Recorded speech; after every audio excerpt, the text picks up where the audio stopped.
Le soleil du mardi matin filtrait à travers les interstices de la palissade en bois derrière la taverne de Rosie, où Jonathan Hinton se tenait dos au mur de briques. Fumant une cigarette qu'il avait quémandée à Alex Wheeler, le tabac avait un goût de produit chimique et de regret. Mais cela lui donnait une excuse pour être dehors. Loin des préparatifs du matin, loin de l'odeur de bière éventée et d'eau de javel qui était devenue sa vie depuis 6 ans. « Tu es silencieux aujourd'hui ?» dit Alex. Adossé à une pile de caisses de bière, Alex avait 23 ans.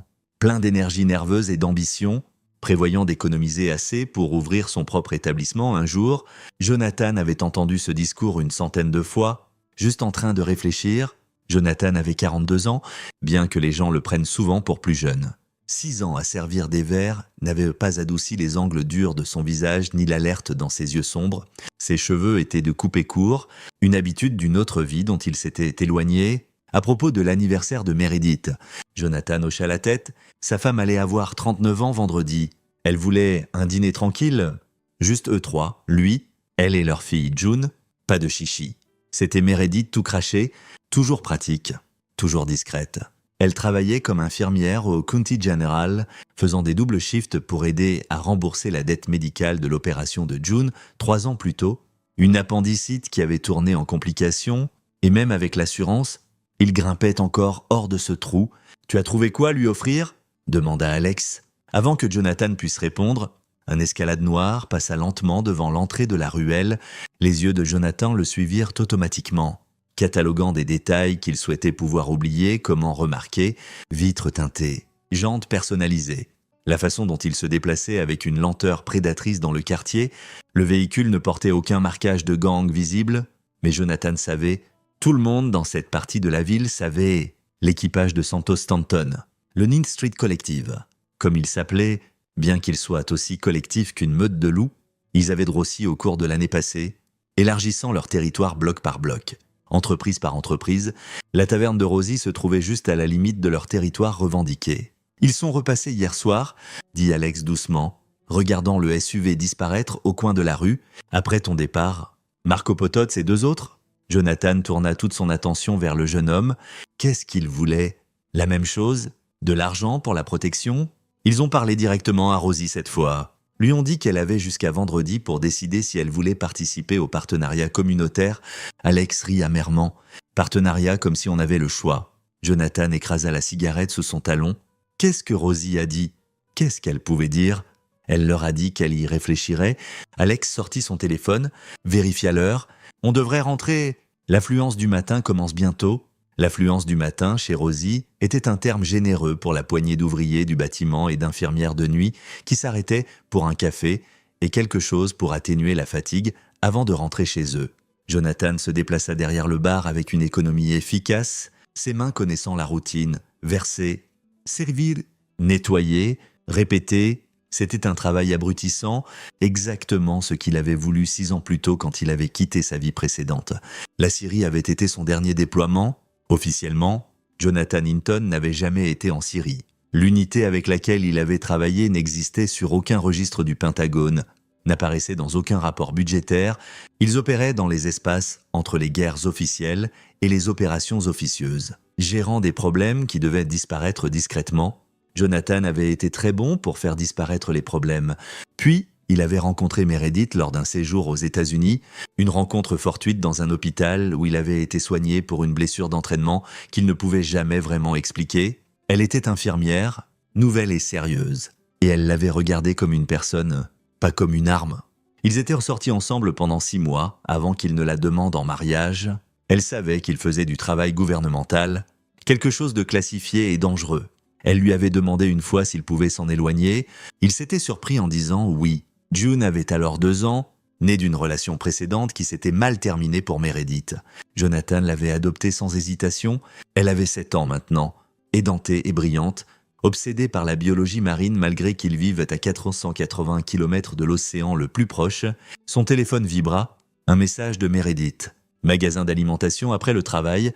June veut te faire le dîner ce soir. Elle planifie le menu très sérieusement. Jonathan sourit. Répondit « Dis à chef June que je serai à la maison pour 18 heures. » La journée s'écoula lentement. Rosie arriva vers 14 heures, paraissant plus âgée que ses 63 ans. Elle possédait la taverne depuis 30 ans, avait survécu à 3 récessions et 2 tentatives de vol, mais le poids de l'offre de Santos Stanton se voyait dans l'affaissement de ses épaules. « Jonathan, tu as une minute ?» Elle fit signe vers le bureau arrière, une pièce exiguë à peine assez grande pour un bureau et un classeur. Il la suivit, elle ferma la porte, ce qui rendit l'espace comme un cercueil. « Je vais les payer », dit-elle platement. « J'ai parlé à mon avocat ce matin. Il a dit qu'il n'y avait pas de sens à aller à la police. La moitié du commissariat est sur la liste de paie de Stanton, et ceux qui ne le sont pas ont trop peur pour faire quoi que ce soit. Je paie ou il me brûle. Ce sont mes options. » Jonathan garda une expression neutre, mais quelque chose de froid s'installa dans sa poitrine. « Combien ? 2000 € par mois. » Elle rit, un son comme du verre qui se brisa. « Ils appellent ça de l'assurance. Vraiment malin ? 2000 € par mois ruinerait son affaire. » Rosie gérait une opération serrée, mais les marges étaient minces. Elle devrait couper du personnel, des stocks, des coins. Éventuellement, elle se couperait elle-même hors de l'affaire et Stanton achèterait la propriété pour une bouchée de pain. « Il y a une autre façon, » dit Jonathan prudemment. Rosie le regarda avec des yeux fatigués. « Non. Il n'y en a pas. Je sais ce que tu penses. » Riposta. « C'est l'ever. Être courageux. Mais je ne suis pas courageuse, Jonathan. Je suis vieille et fatiguée et je veux survivre. C'est tout ce qui me reste. La survie. » Elle le laissa seul dans le bureau. Jonathan resta là, fixant le vide, sentant les vieux instincts s'agiter comme des loups s'éveillant du sommeil. Il les força à se recoucher. Ce n'était plus sa vie. Il avait fait un choix. Il avait une femme et une fille qui avaient besoin de lui présent. Pas mort ou en prison, il termina son shift à 17h30 et rentra chez lui dans sa Honda Civic de 12 ans. Passant devant des bâtiments abandonnés, tagués avec des marques du Ninth Street, devant des épiceries de coin avec des barreaux de sécurité assez épais pour arrêter un camion. Son quartier n'était pas le pire de la ville. Mais il glissait chaque mois. La glissade s'accentuait. La maison était une étroite 2 étages avec un revêtement en vinyle de la couleur de vieilles dents, mais l'intérieur était chaleureux, rempli des dessins de June et des plantes de Meredith. Jonathan pouvait sentir quelque chose cuire, sauce pour pâtes. Pain à l'ail, papa. June se lança sur lui depuis le canapé du salon. Elle portait son pyjama dauphin même s'il était à peine 18h. « J'ai fait des lasagnes. Enfin, maman a aidé, mais j'ai fait les couches toute seule. » Il la souleva, sentant ses petits bras autour de son cou. Elle sentait la sauce tomate et le shampoing à la fraise. Des lasagnes, c'est ambitieux. C'est de la pratique pour le dîner d'anniversaire de maman, dit June sérieusement. Je veux que ce soit parfait. Meredith émergea de la cuisine, essuyant ses mains sur un torchon. Ses cheveux auburn étaient tirés en un chignon négligé et elle s'était changée de ses blouses en jeans et un sweatshirt délavé de l'université. Elle paraissait épuisée mais sourit en le voyant. « Dure journée ?» demanda-t-il. 3 codes, 2 traumas. Un type fou qui pensait que le gouvernement avait mis des robots dans son sang. Elle l'embrassa légèrement. « Et toi ?» Il pensa à lui parler de Santos Stanton, du choix de Rosie, du sentiment qui avait grandi dans sa poitrine toute la journée comme une tumeur. Au lieu de cela, il dit « Même chose, verser des verres, écouter les problèmes des gens. » Ils dînèrent à la petite table de cuisine.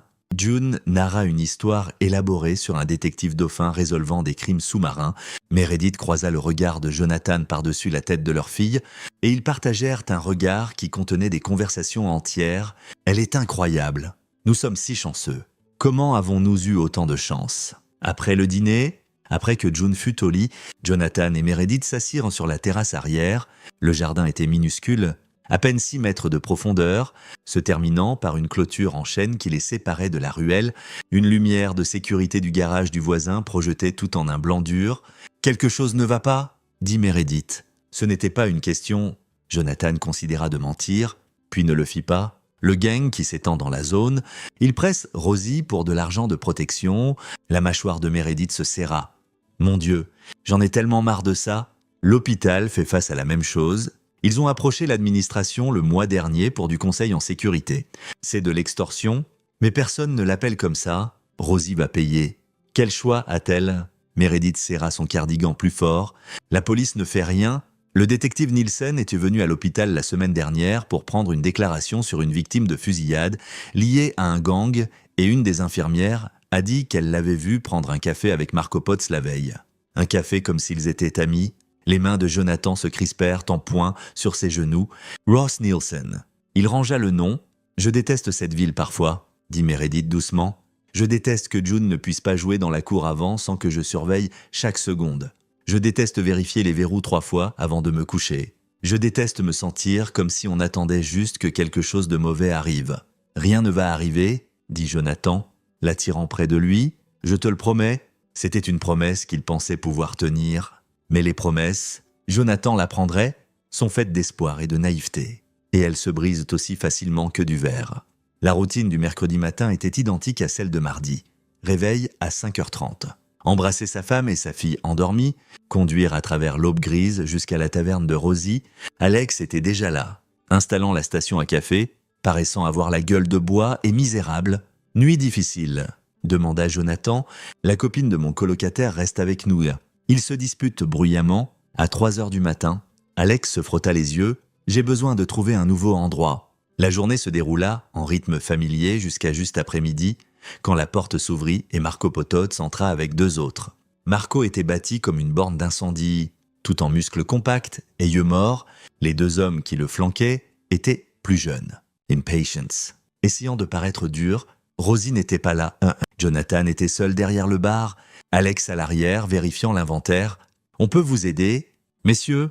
Jonathan garda un ton neutre, professionnel. Marco sourit sans chaleur. « Johnny ?» « C'est ça, John quelque chose ?»« Jonathan. »« C'est ça, Jonathan. » Marco s'appuya sur le bar. Ses compagnons se dispersèrent de chaque côté. « Où est Rosie ?»« À la banque. C'est pratique.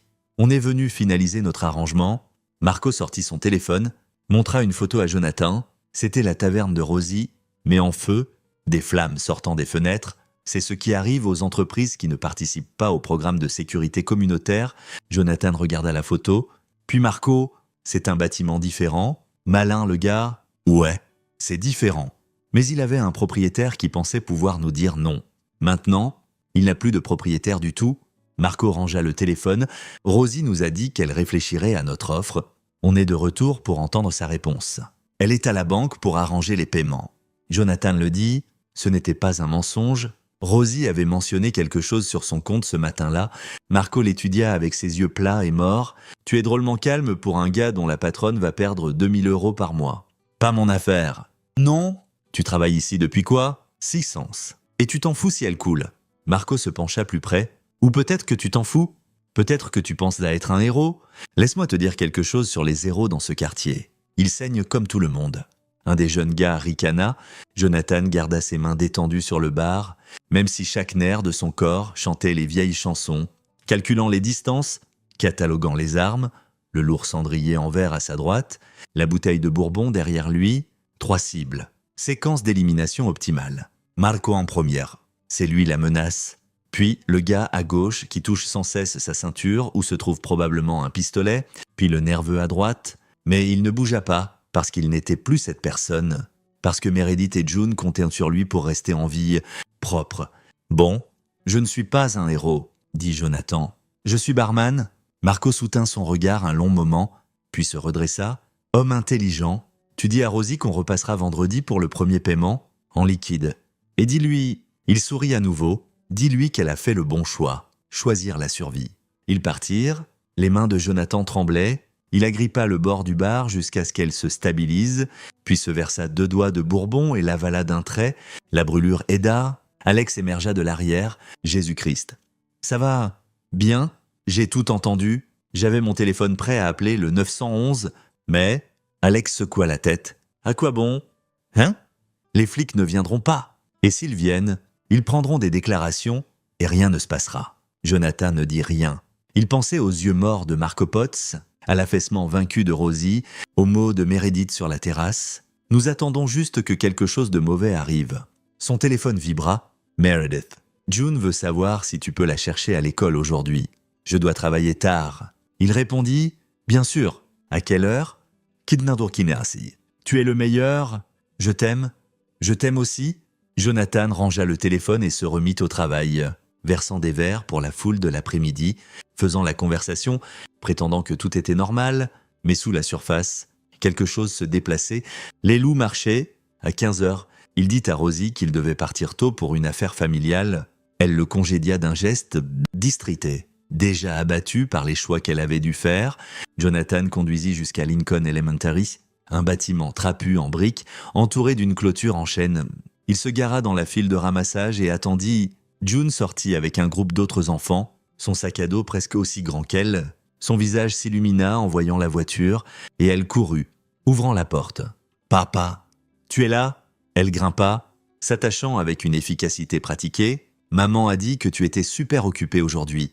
Jamais trop occupé pour toi, Jelly Bean ?» Il s'inséra dans la circulation. Rentrant chez lui, June babilla sur sa journée.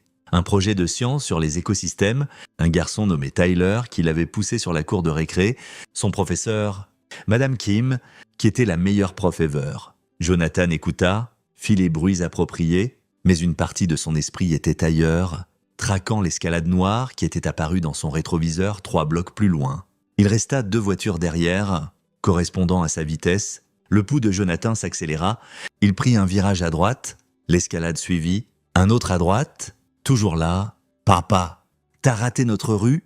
Je sais, chérie, on prend un chemin différent aujourd'hui. » Il garda une voix légère. « Fatile, je veux te montrer quelque chose. » Il conduisit à travers le quartier dans un motif apparemment aléatoire, mais son itinéraire était calculé avec soin. Il testait son date. L'escalade resta avec lui, sans même essayer de se cacher. Maintenant, message reçu, ils étaient surveillés. Peut-être que c'était de routine, l'équipage de Stanton gardant un œil sur tout le monde dans leur territoire. Ou peut-être que Marco avait senti quelque chose au bar, une lueur de défi qui avait besoin d'être investiguée.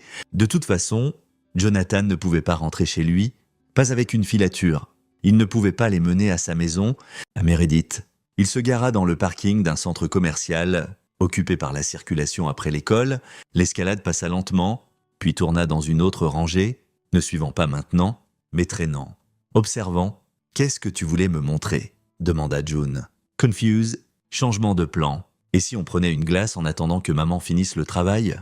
Les yeux de June s'écarquillèrent. C'est mercredi, la glace. C'est les week-ends, occasion spéciale.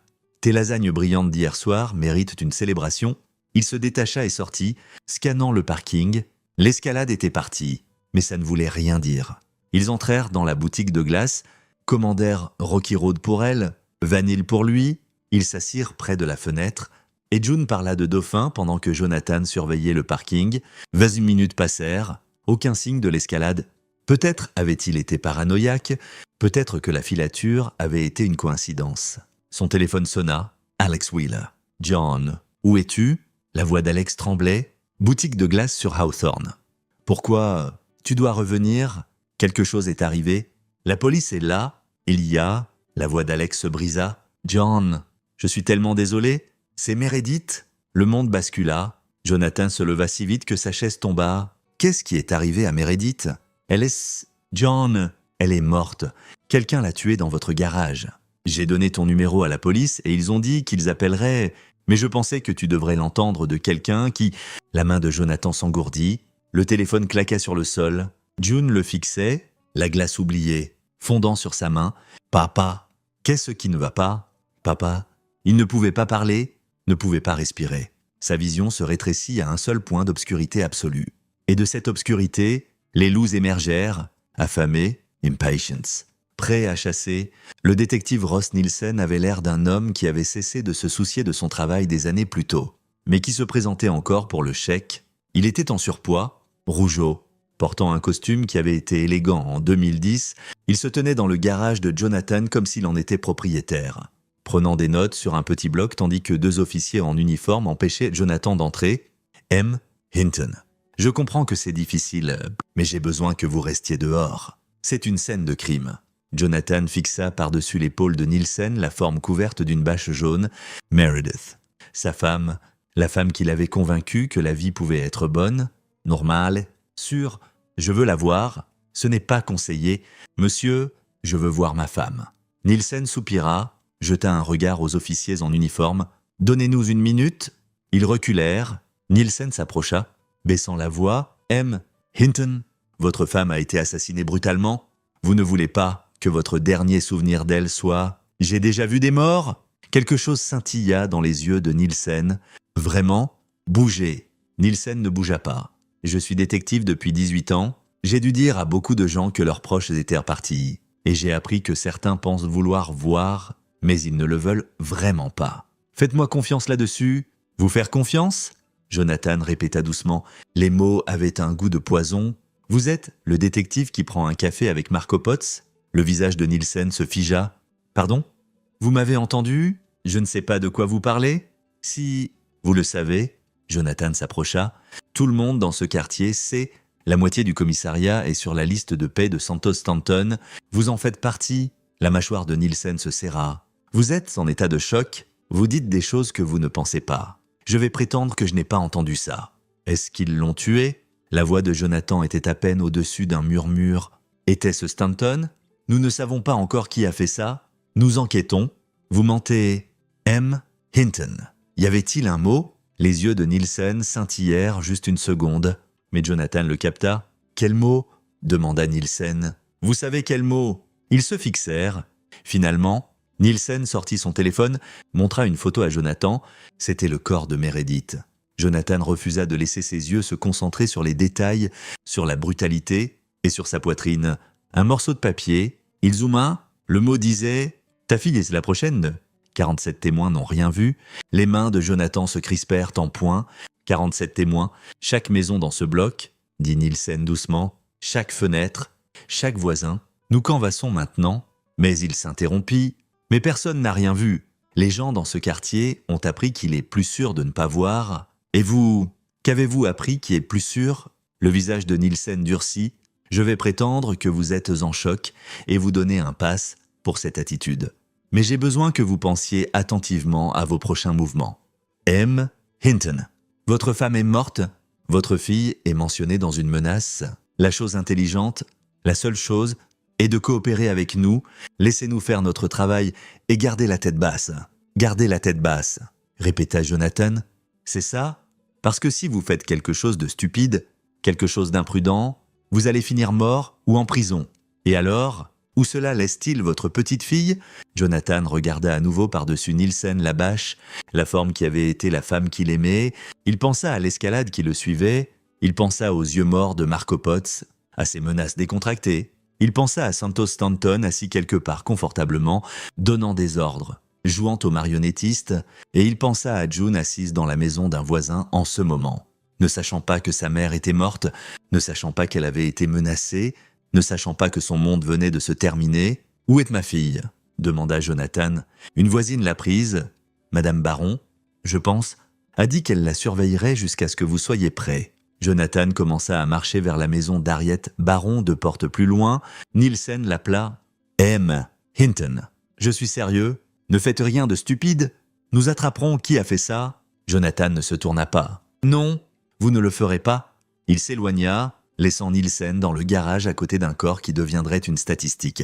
Un autre meurtre non résolu dans une ville pleine d'œufs. Harriet Baron avait 71 ans, une veuve qui vivait dans le bloc plus longtemps que quiconque. Elle ouvrit sa porte avec des yeux bordés de rouge. June visible derrière elle, assise sur un canapé usé, serrant un dauphin en peluche. « Jonathan, je suis tellement désolé, » murmura Harriet. « J'ai vu les voitures de police et quand ils ont dit « J'ai juste attrapé June et l'ai amenée ici », je ne savais pas quoi faire d'autre. » « Merci. » Il passa devant elle dans la maison.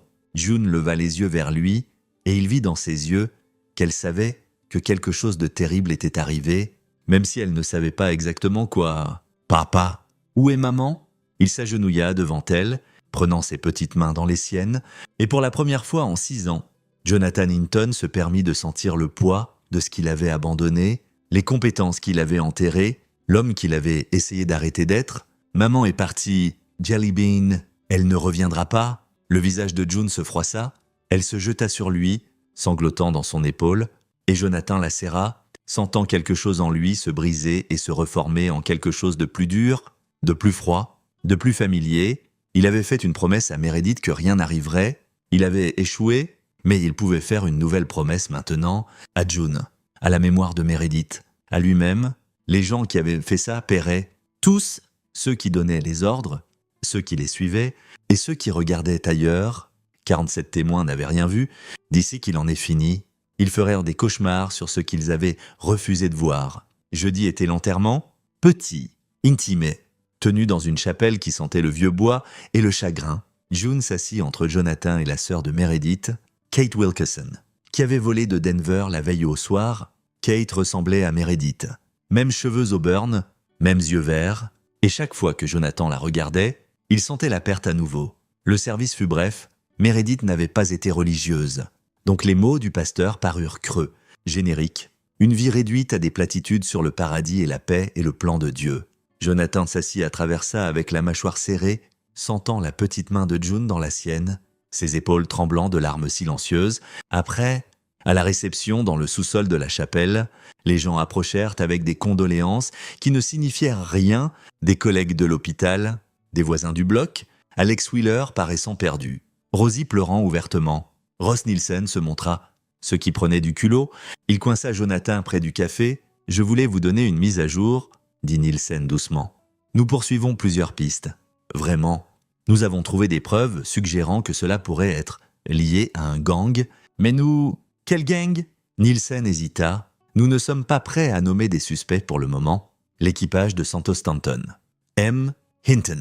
Marco Pototz était au bar hier. Il a fait des menaces. Je vous ai parlé de l'escalade qui me suivait. » La voix de Jonathan était plate. « Contrôlez. Vous avez vos suspects. Vous n'allez simplement rien faire contre eux. Ce n'est pas vrai. Nous construisons un dossier, mais ces choses prennent du temps. Nous avons besoin de preuves qui tiendront au tribunal. » Tribunal, Jonathan rit presque. « Vous pensez que ça ira au tribunal? Si vous avez des informations sur qui a fait ça, vous devez me le dire. Je viens de le faire. Je veux dire des preuves, des témoins, quelque chose de concret. 47 témoins n'ont rien vu. » cite Jonathan. Souvenez-vous, c'était le nombre sur le mot « Fordceda ». Vous pensez que c'est une coïncidence? Le visage de Nielsen rougit. Je pense que vous cherchez quelqu'un à blâmer, et je comprends ça, mais vous ne pouvez pas faire des accusations sans preuves. Alors trouvez des preuves. Nous essayons, mais vous devez nous laisser faire notre travail. Nielsen jeta un regard autour, baissa encore plus la voix, et vous devez être intelligent sur votre sécurité. Si c'est lié à un gang, si vous commencez à poser des questions, à faire du bruit, vous peignez une cible sur votre dos, sur le dos de June. Est-ce une menace? Détective. C'est un avertissement de quelqu'un qui sait comment ça marche. Nielsen sortit une carte, la pressa dans la main de Jonathan. Vous pensez à quelque chose? Appelez-moi. Vous ne jouez pas au justicier. Compris? Jonathan regarda la carte, puis Nielsen. Quand ils tueront June, parce que c'est ce que dit le mot « Hein ?» Elle est la prochaine. Quand ils tueront ma fille, viendrez-vous aussi à son enterrement? Me direz-vous que vous poursuivez des pistes? La bouche de Nielsen s'ouvrit, se ferma. Il n'avait pas de réponse. Jonathan s'éloigna, trouva Kate avec June. Le visage de sa fille était pâle. Épuisée de pleurer. « Je pense qu'on devrait rentrer », dit Kate doucement. Elle a besoin de se reposer. La maison paraissait fausse sans Meredith. Sa tasse à café était encore près de l'évier. Son sweatshirt encore accroché au dossier de la chaise de cuisine. Jonathan fit dîner à June un grilled cheese parce que c'était simple et elle ne mangeait pas de toute façon, tandis que Kate nettoyait en essayant d'être utile, en essayant de combler le vide impossible. Cette nuit-là, après que June fut enfin endormie dans son lit, serrant son dauphin, Kate trouva Jonathan assis dans le salon sombre. « Je devrais rester quelques jours ?» dit-elle, aidée avec June. « Tu as beaucoup à gérer, j'apprécie ça. » Elle s'assit en face de lui. Le détective a dit que ça pourrait être lié à un gang. « C'est vrai? »« Oui. Alors on devrait partir. Toi et June, venez à Denver. Restez avec moi jusqu'à ce qu'ils attrapent qui a fait ça. Ils ne les attraperont pas? Tu ne sais pas ça? Si... Je le sais. » Jonathan regarda sa belle-sœur. « Le gang possède ce quartier. La police est achetée. Il n'y a pas de justice à venir. » Kate, pas par les canaux officiels. Elle fut silencieuse un moment. Meredith m'a parlé de ton passé, pas les détails, mais elle a dit que tu avais fait du travail dangereux pour le gouvernement, que tu t'en étais éloigné. Je l'ai fait. Peut-être que tu devrais t'éloigner de ça aussi, prendre June quelque part en sécurité, recommencer. Ils ont menacé June, dit Jonathan doucement. Ils ont dit qu'elle est la prochaine. Fuir ne la garde pas en sécurité. Ça retarde juste l'inévitable. Alors, qu'est-ce que tu vas faire? Il ne répondit pas. Ne pouvait pas répondre parce que ce qu'il planifiait, ce qu'il commençait déjà à exécuter dans son esprit, n'était pas quelque chose qu'il pouvait dire à voix haute, pas à Kate, pas à quiconque. Kate partit le lendemain matin.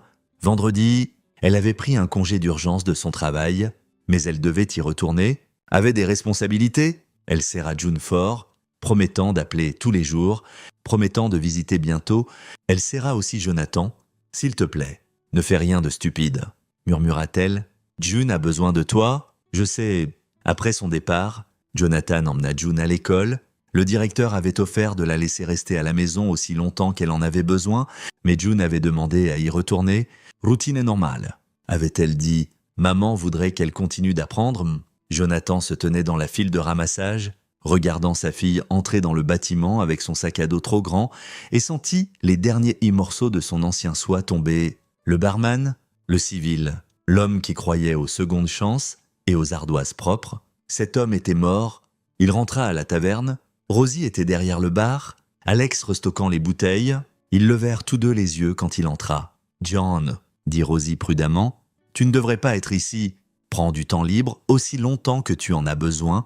J'ai besoin de travailler. » « Non, tu n'en as pas besoin. Tu as besoin d'être avec ta fille. Tu as besoin de... »« J'ai besoin de travailler, » répéta-t-il, se déplaçant derrière le bar. « Et j'ai besoin que vous me disiez tout ce que vous savez sur Santos Stanton et Marco Pototz. » Le bar devint silencieux. Rosie et Alex échangèrent des regards. « John. » Alex dit. « Qu'est-ce que tu planifies ?» Jonathan croisa ses yeux. « Ils ont tué Meredith. Ils ont menacé June. La police ne fera rien. Donc, je vais faire quelque chose. C'est du suicide, » dit Rosie. « Ils te tueront. Peut-être définitivement. » Et alors, qu'arrive-t-il à June ? Alors, elle grandit en sachant que son père s'est battu pour sa mère, qu'il n'a pas juste roulé sur le dos.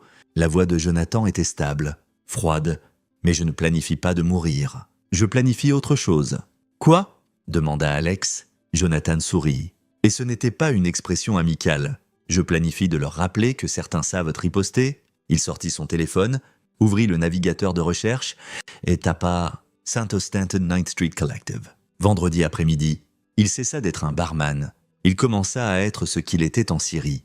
Un spécialiste, un opérateur, une arme, et d'ici lundi matin, 17 membres du gang comprendraient exactement ce que ça signifiait. Jonathan passa vendredi à recueillir des renseignements. C'était ce qu'il faisait de mieux, ce pourquoi il avait été entraîné dans une douzaine de pays dans des missions qui n'avaient officiellement jamais eu lieu. L'armée avait dépensé 2 millions d'euros pour l'entraîner à être un prédateur. 6 ans derrière un bar n'avaient pas effacé cet investissement. Il commença par l'évident, les réseaux sociaux. Santos Stanton n'était pas stupide au point de gérer son entreprise criminelle depuis Facebook. Mais son équipage n'était pas aussi prudent. Jonathan trouva l'Instagram de Marco Pose, des photos de piles d'argent, de voitures chères, de nuits en club, des tags de localisation, des horodatages, les empreintes numériques de jeunes hommes qui se pensaient intouchables. Un post de 3 jours plus tôt montrait Marco et 4 autres dehors d'un entrepôt sur Delmont Street. Le graffiti sur le mur correspondait à des tags connus du Ninth Street. Jonathan les captura, passa l'adresse par Google Maps. L'entrepôt se trouvait à la limite du district industriel, entouré d'usines abandonnées et de l'eau vide, parfait pour ce qu'il avait planifié. Il croisa les noms des postes de Marco avec des dossiers d'arrestation, informations publiques facilement accessibles. Brent Nolan arrêté 2 fois pour agression, Wesley Edwards, accusation d'armes abandonnées sur une technicalité, Juan Owens Distribution. Le pattern était clair, multiple arrestations, convictions minimals, quelqu'un les protégeait, quelqu'un avec accès au système légal. Le nom du détective Ross Nielsen apparut dans 3 des rapports d'arrestation comme l'officier enquêtant. Jonathan imprima tout, créa un dossier physique. Le numérique était vulnérable à la suppression, au piratage. Le papier était démodé mais fiable. À 13h, il récupéra June à l'école. Elle était silencieuse dans la voiture, fixant par la fenêtre. « Comment était ta journée ?»« Jelly bean. »« Ok. Madame Kim m'a dit que je pouvais parler au conseiller si je voulais. J'ai dit non. Tu peux changer d'avis. C'est ok de parler de comment tu te sens. Je ne veux pas parler. » June le regarda. « Je veux maman de retour. Je sais, chérie. Moi aussi. On peut faire ça. On peut la ramener. » La poitrine de Jonathan se serra. « Non, on ne peut pas. Alors, qu'est-ce qu'on peut faire ?» Il pensa à mentir, à lui donner des platitudes sur la guérison avec le temps, et rester fort. Mais June méritait mieux que des mensonges. On peut s'assurer que les gens qui l'ont blessé font face aux conséquences. Tu veux dire que la police les arrêtera ? Quelque chose comme ça ? June fut silencieuse un moment. « Papa, tu sembles différent depuis mercredi. Tu sembles effrayant. Est-ce que je t'effraie ? Non. Tu effraies les autres ? Je pense. » Elle posa. « Est-ce une bonne chose ? Parfois, dit Jonathan prudemment. Être effrayant te garde en sécurité. Garde ceux que tu aimes en sécurité. Ils rentrèrent. Jonathan fit le dîner, spaghetti, le deuxième préféré de June. Pendant qu'elle faisait ses devoirs à la table de cuisine, routine et normale. C'est ce dont les enfants avaient de besoin. Le thérapeute qui l'avait appelé avait dit structure, stabilité. Jonathan était sur le point de fournir de la structure, mais pas le genre que le thérapeute voulait dire. Après que June fut au lit, il descendit au garage. La police avait fini de traiter la scène, avait pris leurs photos et échantillons et sacs de preuves. Ils avaient laissé derrière du ruban et des marques à la craie et la tache sur le béton où Meredith était morte. Jonathan fixa cette tache longtemps, puis il alla au coin éloigné, déplaça des boîtes de décoration de Noël et souleva une planche de sol lâche. Dessous était un étui en plastique noir qu'il n'avait pas ouvert en 6 ans. Dedans, un Glock 19 démonté et emballé dans de la cosmoline. 3 chargeurs de rechange, un couteau cabéard, 2 ID sous des noms différents, 5 000 € en liquide et un petit carnet noir rempli de numéros de téléphone de gens qui n'existaient sur aucun registre officiel, qui travaillaient dans les mêmes ombres que Jonathan habitait autrefois. Il nettoya le Glock, le remonta, chargea les chargeurs. Le poids était familier dans sa main, comme rencontrer un vieil ami que tu avais promis de ne jamais appeler. Les numéros de téléphone étaient plus délicats, 6 ans étaient longs dans leur monde. Les gens prenaient leur retraite, disparaissaient. Mooride, mais Jonathan en trouva un qui marchait encore, un homme qui opérait d'Istanbul, faisant de l'acquisition d'équipements pour diverses agences qui avaient besoin de choses sans paperasse. Cette ligne est déconnectée, dit une voix robotique quand Jonathan appela. Il attendit 3 secondes, puis dit « Nortingale ». L'enregistrement s'arrêta. Après une pause, une voix d'homme. Accent moyen oriental, c'est un vieux code. Vieil ami. Qui est-ce? Tu me connaissais comme Shepard? Silence. Puis, Shepard est à la retraite. Plus maintenant? Qu'est-ce que tu as besoin? Des informations? Je cherche des fournisseurs aux États-Unis, armes légères, équipements de surveillance, non traçables. Ce n'est plus mon domaine. Mais je connais quelqu'un, donne-moi ton numéro. Jonathan lui donna un numéro de téléphone jetable qu'il avait installé cet après-midi. Tu auras un appel dans 1 heure, dit l'homme et Shepard. Fais attention, le monde est devenu plus compliqué depuis que tu es parti. Moi aussi. L'appel vint exactement 1 heure plus tard, une voix de femme. Américaine, professionnelle. Tu as été référé par Istanbul. Qu'est-ce que tu cherches? Taser, lean zip. Chloroforme ou équivalent, radio bidirectionnelle. Vision nocturne si tu as. Petits drones avec caméra, budget chez 30 €. Possible. Lieu, Jonathan lui donna une adresse, une station-service abandonnée à 24 km hors de la ville. Demain 15 h, liquide seulement. Ne sois pas en retard. Elle raccrocha. Jonathan passa le reste de la nuit à planifier. Il avait la cible, 17 membres du gang, le noyau de l'opération de Santos Stanton dans ce quartier. Il avait le timing, samedi soir quand il serait détendu, dispersé, et il avait l'avantage, surprise. Il pensait le chasser, il n'avait aucune idée qu'ils étaient la proie à 2h30 du matin. Jonathan quitta la maison, June dormait. Une voisine, en qui il avait confiance, surveillait à travers les murs. Il lui paya 200 € et lui dit qu'il avait un shift tardif. Il conduisit jusqu'à la station-service abandonnée, lumières éteintes, prenant un chemin détourné pour vérifier les filatures. La fournisseur était professionnelle, une femme dans la 50aine, conduisant un van banal, traitant l'équipement comme si elle vendait des épiceries. Jonathan inspecta tout, pailla en liquide, et parti en 10 minutes. De retour chez lui, il étala l'équipement dans le garage.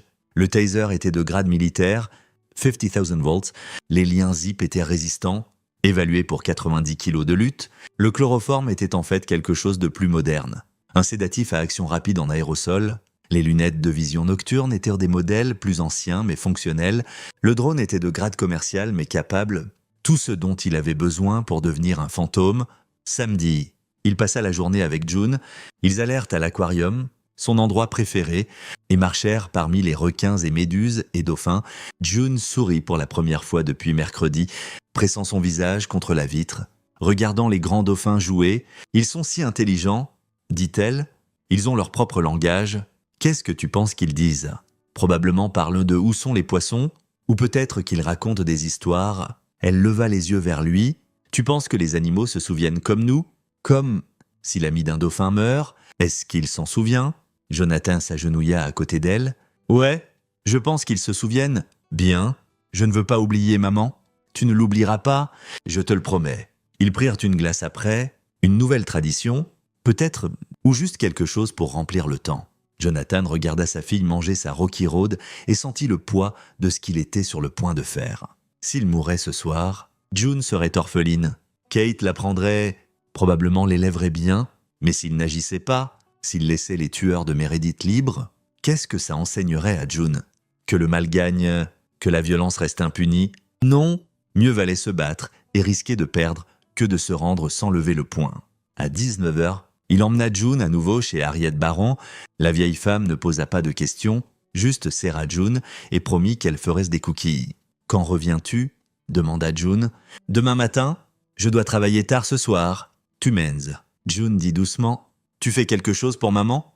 Jonathan commença à nier, puis ne le fit pas. June était trop intelligente pour les mensonges. « Je m'assure que tu es en sécurité, » dit-il. « C'est la vérité. » June le serra fort. « Ne meurs pas !»« Papa, je ne mourrai pas. » Il conduisit dans la nuit, se dirigeant vers l'entrepôt sur Delmont Street. Le soleil se coucha derrière lui, peignant le ciel en nuances de sang. L'entrepôt avait été une usine de conditionnement de viande autrefois. Maintenant, c'était une coquille. Fenêtres brisées, toit partiellement effondré, mais des lumières brillaient au niveau du sous-sol, et Jonathan pouvait entendre de la musique. Rap lourd en basse filtrant à travers des grilles de ventilation. Il se gara 3 blocs plus loin et approcha à pied, se déplaçant à travers les ombres avec un silence pratiqué. Le quartier était désert, bâtiments abandonnés de tous côtés, pas de témoins. Il fit le tour de l'entrepôt, comptant les véhicules, 4 voitures, 2 motos, un SUV, l'escalade noire qu'il avait suivie, au moins 7 personnes dedans, probablement plus. Jonathan envoya le drone en l'air, utilisant son téléphone pour le contrôler. Le flux caméra lui montra la disposition, une grande pièce ouverte avec des caisses empilées comme meubles, table de poker au centre. 7 hommes visibles. Marco Potts mélangeait les cartes, les autres riaient, buvaient, passèrent des cigarettes qui n'étaient probablement pas du tabac, aucun signe de Santos Stanton. Le patron ne se salissait pas les mains ce soir. Jonathan atterrit le drone, mémorisa la disposition et formula son plan, 7 cibles dans une pièce. Plus pourrait être dans d'autres parties du bâtiment. Il devrait bouger vite, être chirurgical. À minuit, il fit son mouvement. Le sous-sol avait 2 entrées, un quai de chargement à l'arrière et des escaliers depuis l'étage principal. Jonathan passa par le quai de chargement, crochetant la serrure en 15 secondes. Dedans, odeur de moisissure et de vieux sang. Il se déplaça à travers l'obscurité, utilisant les lunettes de vision nocturne, un monde teinté de vert d'ombre, voix devant, 2 hommes gardant un couloir, fumant, parlant d'un match de basket. Jonathan approcha par derrière, silencieux comme une pensée. Le taser abattit le premier avant qu'il puisse crier. Le second se tourna, bouche s'ouvrant, mais Jonathan fut plus rapide, main sur sa bouche. Spray sédatif au visage, le traînant alors qu'il s'affaissait. 2 à terre. Il les attacha avec des liens zip, les bâillonna, les traîna dans une pièce latérale, vérifia les pouls, vivants, inconscience. Bien, la partie de poker continua dans la pièce principale. Inconsciente, Jonathan se positionna au-dessus d'eux sur une passerelle surplombant l'espace. D'ici, il pouvait tout voir. Marco distribuant les cartes, 5 autres autour de la table. Argent et armes éparpillés parmi les jetons. L'un d'eux était Wesley Edwards, celui avec des accusations d'armes. Il avait posté une photo sur Instagram ce matin, flexant avec un AR-15, le fusil maintenant appuyé contre le mur à 90 mm de lui. Amateur, Jonathan sortit un petit haut-parleur, le posa sur la passerelle et le connecta à son téléphone, puis il utilisa une app de modulateur de voix, quelque chose qu'il avait téléchargé cet après-midi, et joua un enregistrement qu'il avait fait. Le haut-parleur crachota à la vie avec la propre voix de Marco Potts, déformée et résonnante. 47 témoins n'ont rien vu, chaque tête dans la pièce se releva. Main atteignant les armes, Jonathan avait déjà bougé, descendant une échelle à l'extrémité éloignée de la passerelle. Il surgit derrière Wesley Edwards et l'attrapa avant que quiconque puisse réagir. Bras autour de sa gorge, spray sédatif. Qu'est-ce que c'est que ça? Marco était debout, arme tirée, tournant follement. Qui est là? Jonathan bougeait déjà, utilisant les caisses pour couverture. Un autre spray de sédatif attrapa un second homme, Brent Nolan. Alors qu'il essayait de contourner, il tomba comme une marionnette aux fils coupés. Maintenant il paniquait, Tirant aveuglément dans l'obscurité, balles ricochant sur le métal, brisant de vieilles fenêtres, Jonathan les laissa gaspiller les munitions, les laissa épuiser la peur. Quand les tirs s'arrêtèrent, quand ils foirent pour recharger, il frappa à nouveau, taser au dos du troisième homme. L'INSEP, traîné dans l'ombre, 4 à terre, 3 à faire. Marco criait dans son téléphone. On est attaqué. Envoyez tout le monde à l'entrepôt sur Delmont. Jonathan ne pouvait pas laisser cet appel se compléter. Il bougea vite, surgit derrière Marco, arracha le téléphone. Marco pivota, balançant un coup de poing sauvage. Jonathan le bloqua, délivra 3 frappes précises. Côte, plexus solaire. Tempe. Marco tomba, haletant. Les 2 derniers fuirent, se dirigeant vers les escaliers. Jonathan les laissa partir, les laissa penser qu'ils s'échappaient. Ils jaillirent dans la nuit et se trouvèrent face à face avec le drone planant au niveau des yeux. Caméra enregistrant. Les 2 hommes se figèrent. La voix de Jonathan sortit d'un haut-parleur monté sur le drone. Modulé, mécanique, courez. Dites à Santos Stanton que Shepard arrive. Dites-lui qu'il ne peut pas se cacher. Ils coururent, trébuchant l'un sur l'autre, disparaissant dans la nuit. Jonathan rentra dedans, sécurisa les 5 restants, puis il les arrangea avec soin. Attachés à des chaises positionnées en cercle, chaque tête pendante, in conscience.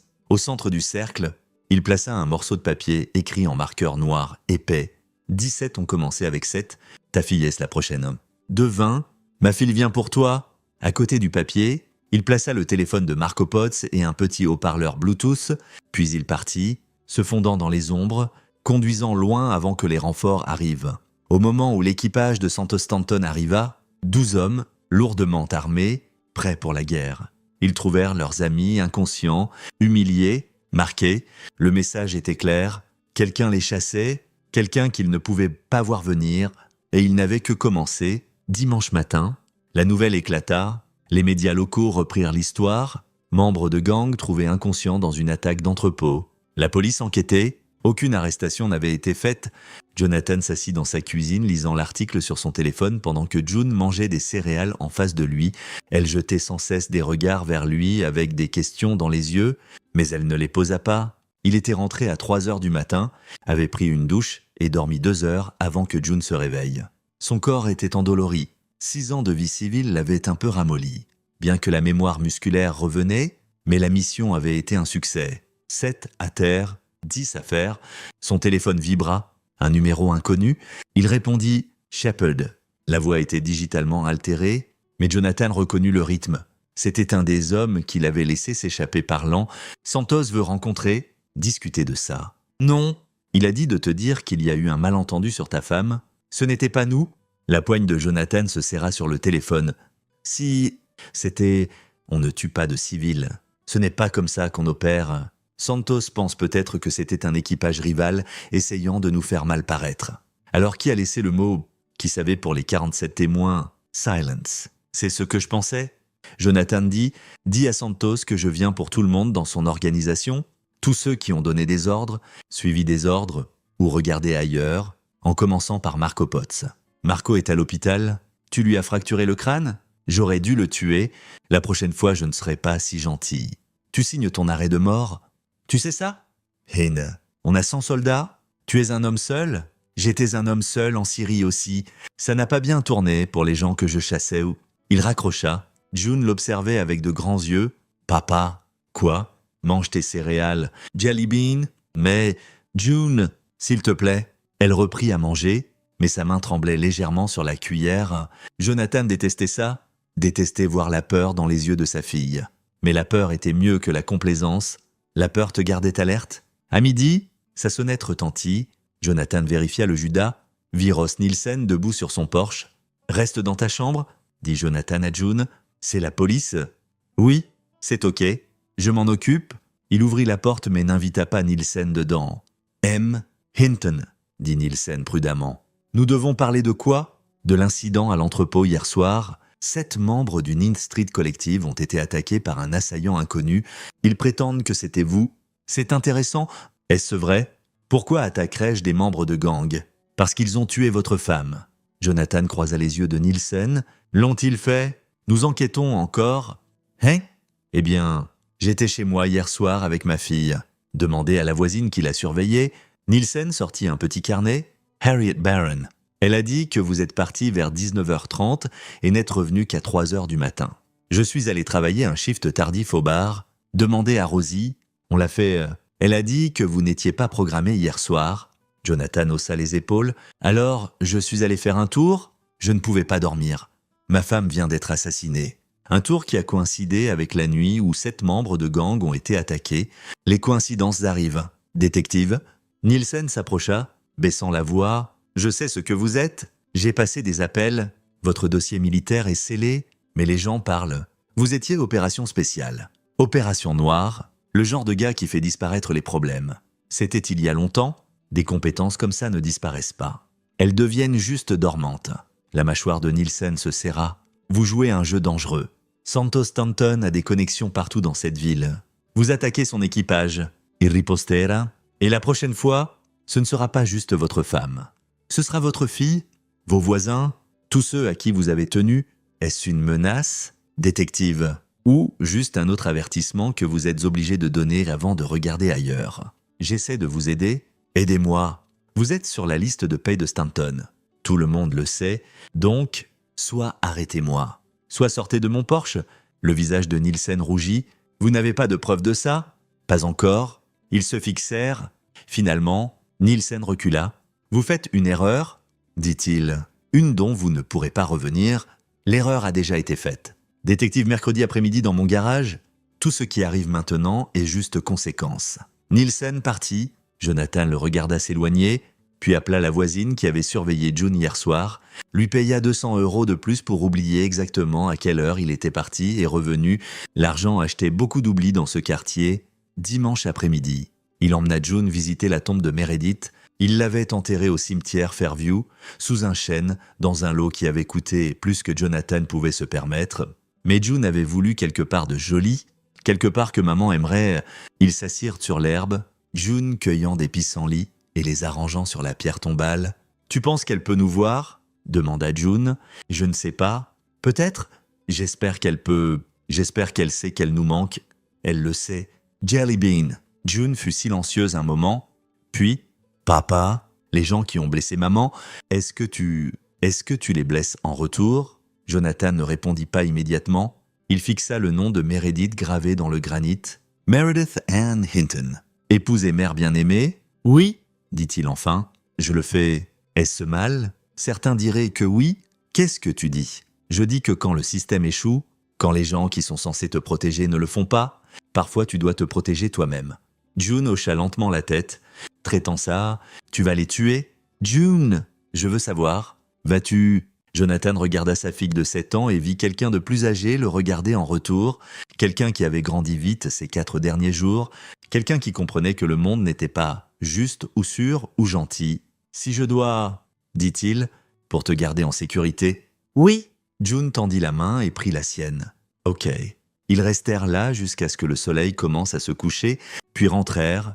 Jonathan fit le dîner, aida June avec les devoirs, lui lut une histoire sur les dauphins avant le lit, routine et normale, structure. Et puis après qu'elle fut endormie, il descendit au garage et prépara pour lundi, 10 de plus à faire. Lundi matin commença avec un appel d'Alex Wheeler, paniqué et essoufflé. « John, tu dois venir au bar maintenant.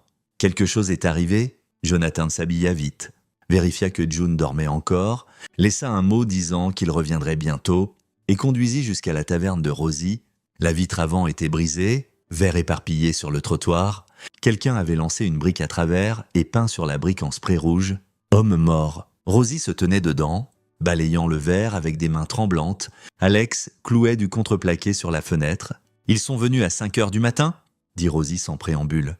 À travers la brique, sprayer le trottoir avec des menaces, dit que si je continuais à t'employer, il brûlerait l'endroit. « Je suis désolé, » dit Jonathan. « Ne sois pas désolé. Dis-moi juste, es-tu responsable de ce qui est arrivé à l'entrepôt ?» Jonathan ne répondit pas. Rosie rit amèrement. « Bien sûr que tu l'es. J'aurais dû le voir. Tu as été différent depuis Meredith. Depuis mercredi. » Elle posa le balai, le fit face. « Je suis désolé pour ta perte. John, vraiment, mais je ne peux pas avoir ça. Je ne peux pas avoir une guerre sur mon seuil. Je comprends. Je vais devoir te laisser partir. Je sais. Puis-je travailler aujourd'hui ? Juste aujourd'hui. J'ai besoin de l'argent pour June.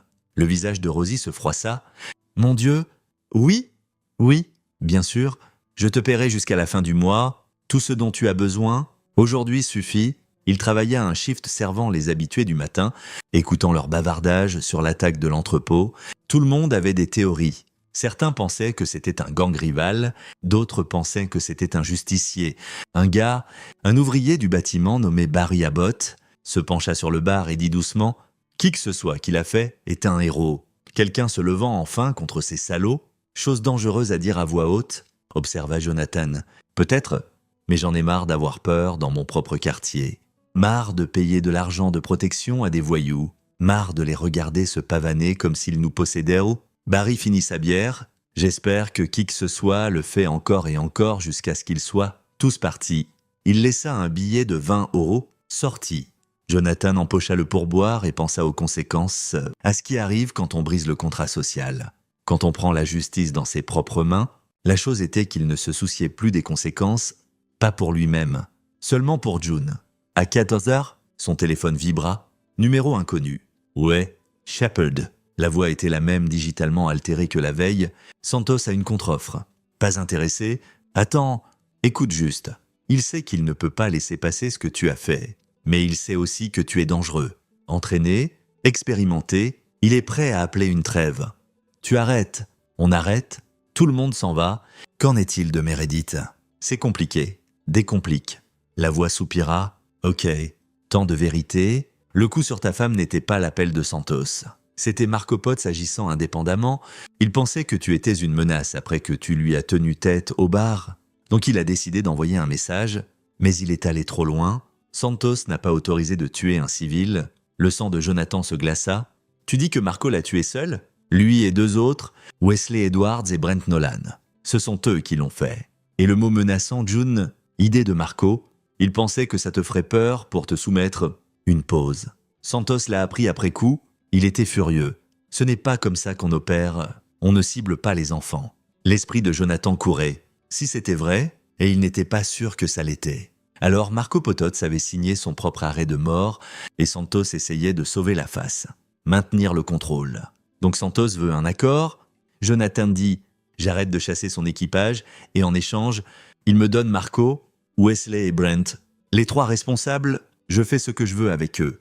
Après ça, on est quitte et June, la menace contre elle, rétractée officiellement. Santos diffusera que toi et ta fille êtes intouchables.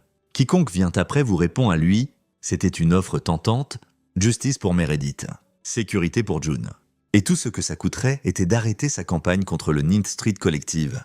Mais Jonathan ne le croyait pas. Santos Stanton n'était pas dans le business des accords justes. C'était un piège. J'ai besoin d'y réfléchir, dit Jonathan. Tu as 24 heures? Après ça, l'offre expire et on vient à toi avec tout ce qu'on a. La ligne se coupa. Jonathan se tenait derrière le bar, esprit travaillant les possibilités. S'il acceptait l'accord, il ferait confiance à Santos Stanton, un leader de gang sans raison de tenir sa parole. S'il refusait, il serait en guerre avec 100 soldats, mais il y avait une 3e option, une qui requérait précision, timing, et une volonté de brûler tous les ponts. Il rappela le numéro, ça sonna 2 fois, puis « Ouais, j'accepte l'accord », dit Jonathan, « mais je veux rencontrer face à face, moi et Santos. Pas d'intermédiaire, ça n'arrivera pas ?» Santos ne rencontre pas avec. Alors pas d'accord. Je ne fais pas confiance à sa parole par téléphone. J'ai besoin de le regarder dans les yeux. Silence. Puis, je vais demander, te rappellerai, 1 heure plus tard, l'appel retour vint. Ce soir, Tenidar, l'entrepôt sur Delmont. Santos sera là avec 6 hommes. Tu viens seul, désarmé, on vérifiera avant que tu entres. D'accord, mais je veux Marco, Wesley et Brent là aussi. Je veux les voir. Marco est encore à l'hôpital? Alors amenez-le en fauteuil roulant. Je veux tous les 3. Une autre pause. Bien. Tandaria. Ne sois pas en retard. Jonathan termina son shift, rentra et trouva June mangeant un snack à la table de cuisine. Elle leva les yeux vers lui avec des yeux inquiets. « Papa, qu'est-ce qui ne va pas? Tu as l'air effrayant ?» Elle hocha la tête. « Je dois sortir ce soir? Quelque chose d'important? Harriet va te surveiller à nouveau. C'est pour maman. »« Oui ?» June posa sa barre granola. « Vas-tu être ok? Je suis toujours ok? Jelly Bean, ce n'est pas vrai. Personne n'est toujours ok. Enfant intelligente. trop intelligente, je vais finir ça ce soir. Jonathan dit, les gens qui ont blessé maman, je vais m'assurer qu'ils ne peuvent de blesser personne d'autre. Et puis ce sera fini. On peut avancer, commencer à guérir. Prometz, promise. Il passa l'après-midi à préparer. La rencontre était un piège. Santos n'honorerait jamais un accord avec lui. Mais c'était bien, Jonathan marchait dans le piège exprès parce que la meilleure façon de déclencher un piège était de l'intérieur. Il chargea ses armes, vérifia son équipement et fit un appel final à Kate Wilkerson à Denver. « John, tout va bien. Si quelque chose m'arrive, dit-il prudemment, j'ai besoin que tu prennes June définitivement. L'élève lui donne une bonne vie. De quoi parles-tu? Qu'est-ce qui va arriver? Rien, probablement rien, mais j'ai besoin de savoir qu'elle sera prise en charge. Jonathan, tu me fais peur? Juste promets. Je promets. Bien sûr, je promets. Mais s'il te plaît, quoi que tu planifies, je dois y aller. Dis à June que je l'aime si... Juste dis-le lui. Il raccrocha avant que Kate puisse répondre. À 19h30, il déposa June chez Harriet, la serra fort, et conduisit vers l'entrepôt sur Delmont Street. Le soleil se couchait, peignant tout en nuances d'orange et de sang. Les mains de Jonathan étaient dos stable sur le volant. Il avait été entraîné à accepter la mort comme une possibilité, à opérer malgré la peur. Mais ce soir, il sentait quelque chose de différent. Pas la peur, mais la clarté. Tout avait mené à ce moment, chaque choix, chaque sacrifice, chaque balle évitée en Syrie et chaque verre versé au bar, c'était toujours où il se dirigeait, retour à l'obscurité, retour au travail. À 20h, il se gara dehors de l'entrepôt et marcha vers l'entrée. 2 hommes le fouillèrent rudement, trouvèrent les armes qu'il avait intentionnellement rendues évidentes, le Glock à sa ceinture, le couteau dans sa botte. Ils confisquèrent les 2 « Tu es clean ?» Dedans, il n'avait pas trouvé le second couteau scotché à sa colonne, ou la lame céramique cachée dans sa boucle de ceinture, ou le mini-taser dans sa montre. Jonathan avait été fouillé par des professionnels dans une 12aine de pays. Ses amateurs étaient prévisibles. Le sous-sol était éclairé avec des lumières de travail maintenant, dures et brillantes. Santos Stanton s'assit au centre flanqué de 6 hommes armés. Il était plus jeune que Jonathan s'attendait, peut-être 35 ans, vêtu en casual chair, chaîne d'or, posture confiante. C'était un homme qui avait construit un empire par la violence et l'intimidation. À la gauche de Santos, dans un fauteuil roulant, était Marco Pototz. Sa tête était bandée, visage meurtri. Debout à côté de lui étaient Wesley Edwards et Brent Nolan, tous 2 paraissant nerveux. « Shepard, » dit Santos, se levant, « content que tu aies pu venir. Nous avons beaucoup à discuter. » Jonathan avança lentement, main visible, non menaçante, mais ses yeux cataloguaient tout, voies de sortie, position d'armes, évaluation de menaces. « Avant qu'on parle, » continua Santos, « je veux que tu saches que je te respecte. Ce que tu as fait samedi soir, abattre 7 de mes hommes sans en tuer aucun. C'est de la compétence, de la discipline. Je pourrais utiliser quelqu'un comme toi. Je ne suis pas alloué. Tout le monde l'est. C'est juste une question de prix. » Santos sourit. « Mais ok, passons aux affaires. Ces 3, il fit geste vers Marco, Wesley et Brent. Ce sont eux qui ont tué ta femme sans mon autorisation, sans ma connaissance. Et pour ça, je te les offre. Justice. Quel est le piège? Pas de piège. Tu fais ce que tu dois avec eux, et puis on est quitte. Tu laisses mon organisation tranquille. Je te laisse tranquille. Simple. » Jonathan regarda les 3 hommes. Marco croisa ses yeux avec haine. Wesley et Brent paraissèrent vouloir fuir. « Qu'en est-il du mot ?» demanda Jonathan. « La menace contre June. Ça meurt avec eux? Quiconque dans mon organisation touche ta fille. Ils répondent à moi, personnellement. » Santos écarta les mains. « Je ne suis pas un monstre. Je ne blesse pas les enfants. Ces idiots... » Il donna un coup de pied au fauteuil de Marco. « Ils ont agi en dehors de mes règles, donc je te donne justice. Prends-la. » Jonathan s'approcha plus de Marco. « Dis-moi comment tu l'as fait. Comment tu as tué Meredith ?» Marco sourit à travers des dents cassées. « Elle est chez toi ?» Elle était dans le garage rangeant les courses. On l'a attrapée. Elle s'est battue, presque échappée. Mais Wesley l'a tenue pendant que Jonathan bougea. Sa main flasha à sa colonne. Tira le couteau caché et l'enfonça dans la gorge de Marco avant que quiconque puisse réagir. Sangitla. Les yeux de Marco s'écarquillèrent, puis se vidèrent. Chaos éclata, armes levées. Santos cria à ses hommes de tenir. Jonathan se tenait au-dessus du cadavre de Marco, couteau en main, respirant fort, un à terre, Les hommes de Santos avaient leurs armes pointées sur la tête de Jonathan. 6 cannons, 6 gâchettes. Jonathan ne bougea pas. « Tenez !» cria Santos à nouveau. « Tout le monde tient !» Il approcha Jonathan lentement. « Ce n'était pas intelligent. Tu viens de tuer un homme devant des témoins. Il a confessé un meurtre. Vous l'avez tous entendu ? Peu importe. Tu es un homme mort maintenant ?» Jonathan sourit froidement. « Peut-être. Mais parlons du détective Ross Nielsen. Parlons de comment il est sur ta liste de paye. Parlons des preuves. J'ai compilé des dossiers financiers, des conversations enregistrées, des photographies. Tout est dans un coffre-fort. Si je ne me présente pas demain, ça va au FBI. » Les yeux de Santos se rétrécirent. « Tu bluffes ? Et c'est moi. Tue-moi maintenant. Et d'ici mercredi, tu auras des agents fédéraux rampant dans ton cul. Chaque flic que tu as acheté, chaque politicien que tu as payé, ils se retourneront tous pour se sauver. Ton empire s'effondre ? Oh, dit Santos lentement, je te tutoie et ta fille. Détruis toute preuve que tu pourrais avoir. Tu ne peux pas tuer ce que tu ne peux pas trouver. June est déjà partie, hors de l'état, avec des gens que tu ne peux pas atteindre. C'était un mensonge. June était chez Harriet, mais Santos ne le savait pas. Ils se fixèrent. Finalement, Santos rit. Tu as des couilles, je te l'accorde, mais tu es encore en infériorité numérique et armé, même avec ta menace de preuve. Tu ne sors pas d'ici, je ne suis pas d'accord. Santos fit geste à ses hommes. Tuez-le. Les armes tirèrent, mais Jonathan bougeait déjà, avait bougé depuis que Santos avait donné l'ordre. Il s'était positionné parfaitement. Le fauteuil de Marco entre lui et 3 des tireurs, le corps de Wesley Edwards comme bouclier humain des autres. Les balles touchèrent Wesley au lieu de Jonathan. L'homme tomba en criant. Jonathan utilisa l'élan pour rouler derrière un pilier en béton, tirant la lame céramique de sa boucle de ceinture. 6 tireurs tirant maintenant sur le pilier. Jonathan compta les tirs, attendit la pause quand il devrait recharger. 3 secondes. 2. Il bougea. Le taser dans sa montre attrapa le tireur le plus proche au cou. À terre. La lame céramique alla dans le rein du second tireur. À terre. Jonathan attrapa l'arme de l'homme tombé. Un Glock 19. Même que son ancien, et tira 3 tirs précis. 3 de plus à terre, ça laissait Santos Stanton et Brent Nolan, tous deux se bousculant pour la sortie.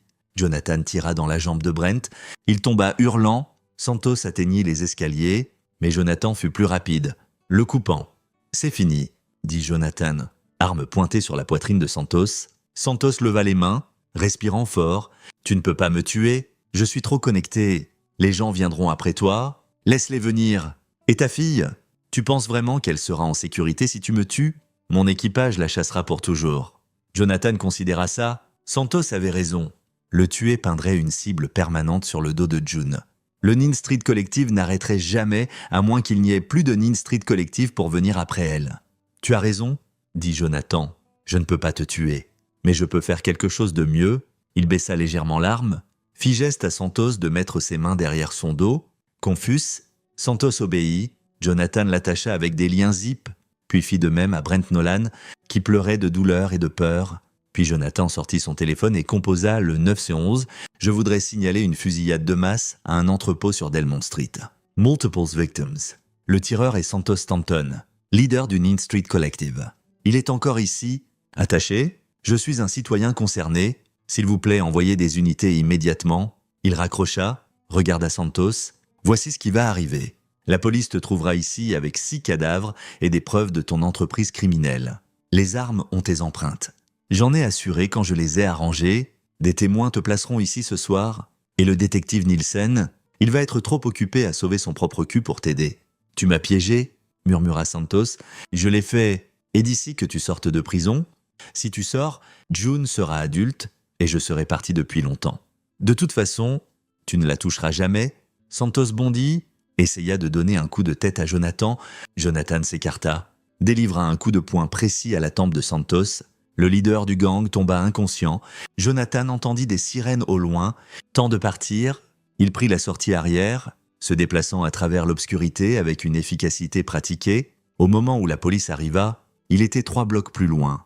Jetant ses gants et sa chemise tachée de sang dans une poubelle, marchant calmement vers sa voiture, son téléphone sonna. Détective Nielsen, M. Hinton. Où êtes-vous ? Chez moi. Pourquoi ? Il y a eu un incident à l'entrepôt. Multiple victims. C'est terrible. Santos Stanton est en garde à vue. Il prétend que vous étiez là, que vous l'avez piégé. C'est intéressant. J'étais chez moi avec ma fille toute la soirée. Ma voisine peut confirmer. Silence. Puis, ce n'est pas fini. Si, détective, ça l'est. Jonathan rentra, récupéra June chez Harriet et porta sa fille endormie à son lit. Il l'aborda, embrassa son front et murmura « C'est fini. Jelly Bean, tu es en sécurité maintenant ?» 2 semaines plus tard, Santos Stanton fut inculpé de 17 chefs, incluant meurtre, conspiration, racket et accusation d'armes. Les preuves étaient accablantes, balistiques, correspondant les armes trouvées sur la scène à multiples homicides non résolus, dossiers financiers, fuités à la presse, montrèrent des connexions entre Santos et plusieurs officiers de police, incluant le détective Ross Nielsen. Nielsen fut placé en congé administratif en attendant enquête. 3 autres officiers furent arrêtés. Le Need Street Collective, sans leader et sous scrutiny fédéral, s'effondra. Certains membres se dispersèrent, d'autres furent arrêtés. Quelques-uns, comme John Owens et Brent Nolan, tournèrent témoins de l'État en échange de sentences réduites. Le quartier commença à respirer à nouveau. Jonathan vendit la maison, trop de souvenirs, trop de sang, et déménagea avec June dans une banlieue à 40 minutes. Il trouva du travail comme consultant en sécurité, utilisant ses compétences de façon qui ne requérait pas de mentir à sa fille sur ce qu'il faisait. À l'anniversaire de la mort de Meredith, ils visitèrent sa tombe ensemble. June plaça des fleurs sur la pierre tombale et dit « Tu me manques, maman, mais on va bien.